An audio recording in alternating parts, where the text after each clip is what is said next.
Good afternoon. My name is Ersoy Erkazancı. I am from Bloomberg, Turkey, and we have a very interesting panel. The title is From Silicon Valley to Silicon Oasis, Building Frontier Tech Startups in the Region.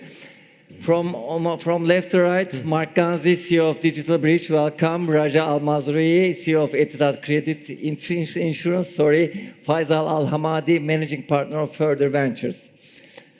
Mark, I want to start with you because we will talk about the region, and you came all the way from Boca Raton, Florida, am I right? Yes. What brought you to this region? What are the opportunities here? And when I was doing my homework, I saw on your website, it caught my eye. Accelerating the digital revolution. What does your company do to accelerate the digital revolution? Well, look, everything we're doing is about building the digital infrastructure that enables all of the content and all of the applications and all of the generative AI that everyone's talking about at this conference. Somebody laughed at, I was having a joke with somebody outside, and I said, well, just think of me as the dumb plumber. Someone has to create the plumbing to make all of this work. And so we've been in the GCC for over a decade. Our predecessor company was here for almost 20 years. And so we've got deep ties in the region, and we believe strongly about the future of the region. And we think that digital infrastructure and the investors that are here understand the importance and the relevance of digital and how it can enable the economy to accelerate and move faster. And you're seeing that here in the Gulf. You're seeing how these economies have embraced digital. You see it in the growth rates, and you see really sovereigns, and you see countries and investors that are embracing that change. Okay. And are you doing any collaboration or partnerships in the region? Yeah, we have a bunch of partnerships in the region. We work with most of the investors across the GCC. We announced earlier this year a partnership with PIF to build data centers in the kingdom. We announced last week a partnership with ADIA to go out and acquire infrastructure in the cell tower space in the United States and Europe. So we've got a lot of deep ties to the investors here, and we'll continue to partner with our trusted LPs here in the Gulf. Okay, I want to listen to your experience in the next round. Raja, I know you from a long time, since you were in the AFC FinTech Hive. I know that you like helping the ecosystem. What is the importance of building an ecosystem, and who are the players of the ecosystem for the investments? Well, as you know, technology has transformed all sectors, and really to facilitate this growth of the ecosystem and the evolution, as Mark mentioned, is really to have a robust ecosystem that will enable this growth. Now, this ecosystem has many components. One of them is talent, one of them is regulation, one of them is willingness of financial institutions and other institutions in general to open innovation, to experimentation, and also to co-creation of technology solutions that are tailor-made for the country, for the community, to facilitate usage of those services. Data has become the new fuel of life today, and we have data everywhere between books and phones and devices, and it's all over the place.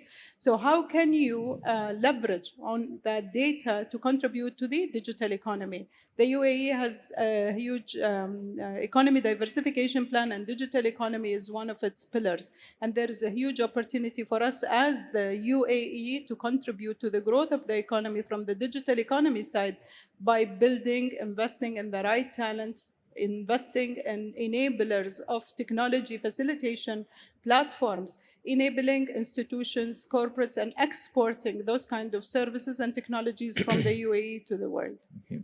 Thank you. Faisal, yesterday I was in your Further Network Summit, and you have an amazing team and companies. Congratulations.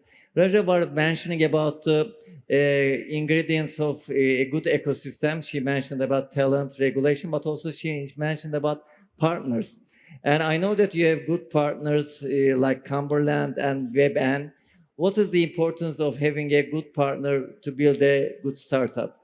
Yeah, absolutely. So yesterday we did host an event called the Further Network Summit, and we were overwhelmed with people that came. It had a great turnout, and I was also speaking to the people that have organized the Abu Dhabi Finance Week, and they told me that they were expecting to have 7,000 to 8,000 attendees. I think they got more than 12,000 signups. I think that's a testament that we have strong market fundamentals here, whether it's the regulations, ease of doing business, capital, talent, and that's why people are coming here. With the partnerships, yes, yesterday we announced a few partnerships with WebN and some of the investments that we've made with them.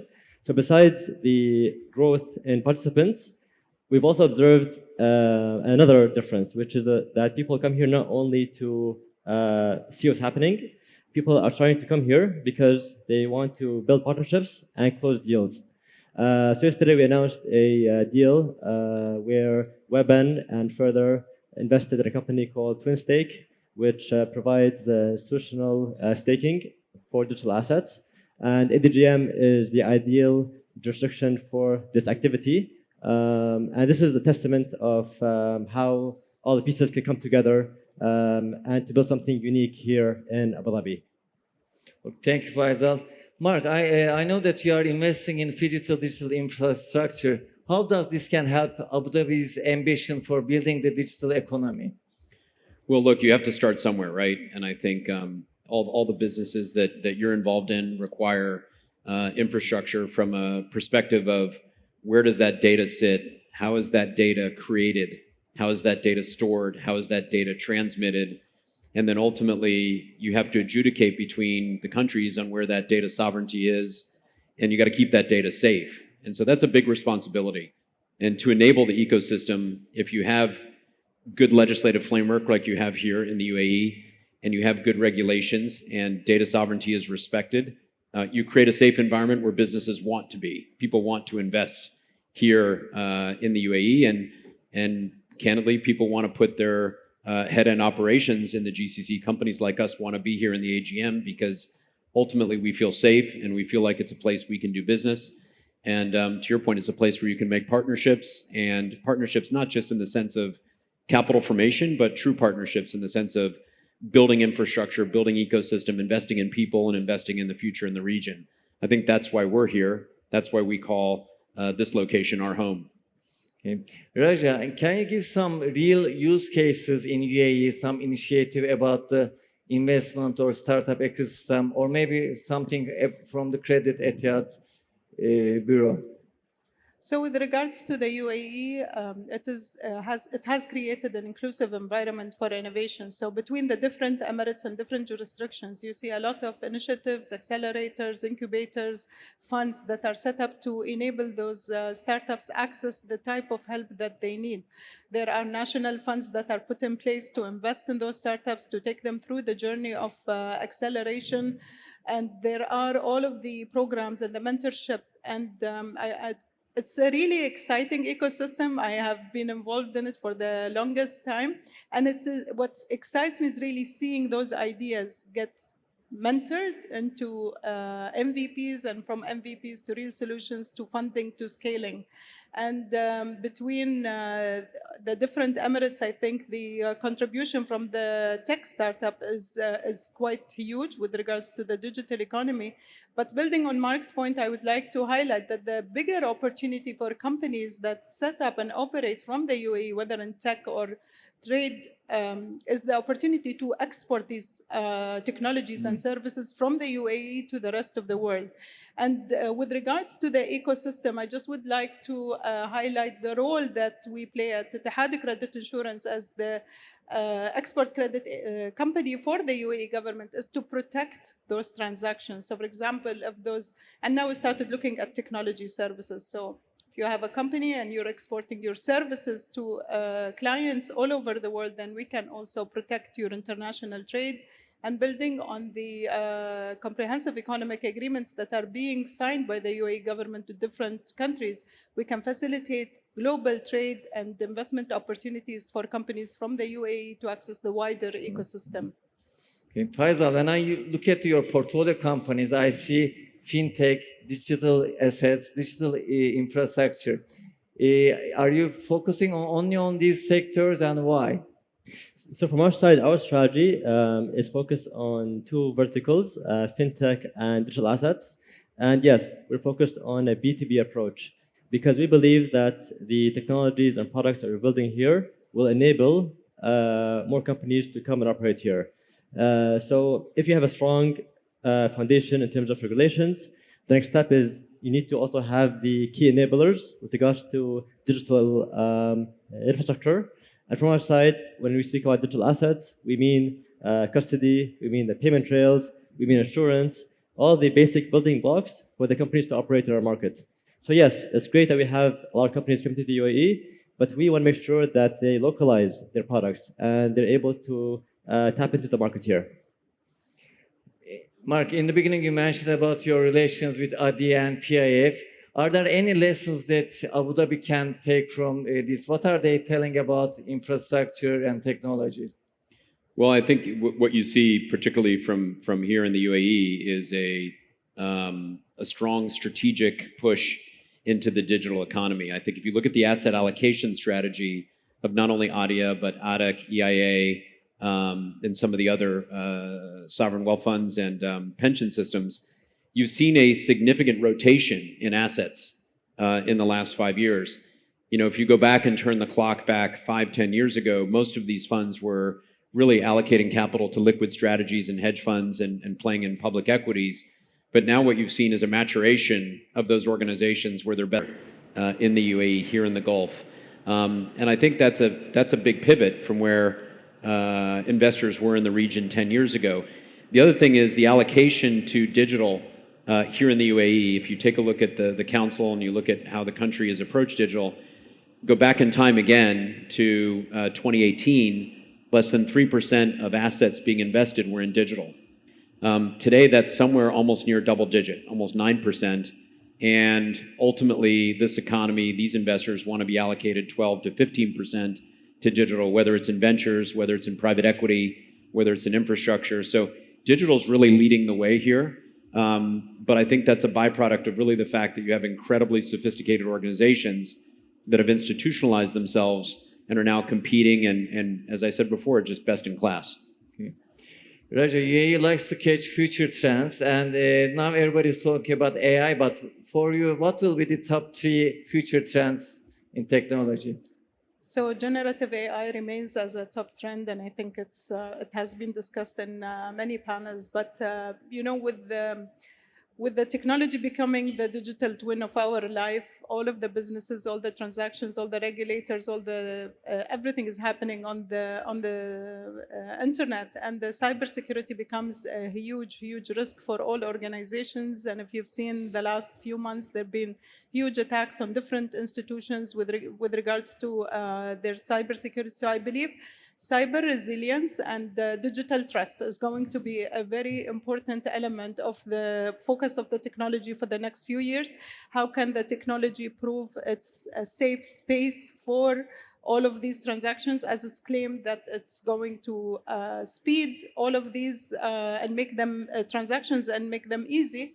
But if we can't secure them, that will be a major bottleneck. And the third one, I would say, sustainable technology. You know, with the sustainability is a top priority in the UAE, and we're hosting the COP28 as we speak. Sustainable technology is becoming a top trend in tech, and we will see that continue over the next decade, because everybody is trying to include either the SDGs in their developments, or how do they count the footprints and the emissions, and how do they register that to future-proof their solutions for the years to come. Okay. Faisal, you want to tell about what's the next buzzword, your takeaway, or you can mention also about the talent, importance of talent. So I'm happy to talk about talent. So for those who know me, I started my first company in 2006. I remember back then, talent was an issue. I could not find people that could understand what we do and help us to achieve our goals. But now in 2023, I think we definitely have an edge here in the region when it comes to talent. And I think that's a function of how the market grew over time. So back to 2006, it was difficult to get a trade license, and the government did a lot to focus on ease of doing business. When I started my second company in 2011, there was a lot more, it was a more conducive environment for starting a business, raising capital. Then 2018, there's a huge influx of talent come to the UAE. What's different about 2023 is the fact that right now, and specifically in fintech and digital assets, we are building frontier technology and products here. And what we realized is that you can attract top quality talent if you give them the right ingredients to succeed. And you're going to attract the ones that want to problem solve. So if you give them the right avenue or platform to solve for the problem that they're seeking to solve for, then you're able to attract the best talent. And I can give you examples. So in our portfolio, we have a founder who moved from Canada with his family to Abu Dhabi. He sold his custody business in the US, and now he's here to help us build our custody business. We also have a gentleman who moved from London who has domain expertise in pension tech, who's now helping us to build our savings program for expats in the UAE. So these are live examples of how you're getting domain experts to move to the UAE to build here. Thank you, Faisal. Actually, I have more questions, but we are out of time. Mark, Raja, Faisal, thank you very much. A big applause to our panelists. Thank you.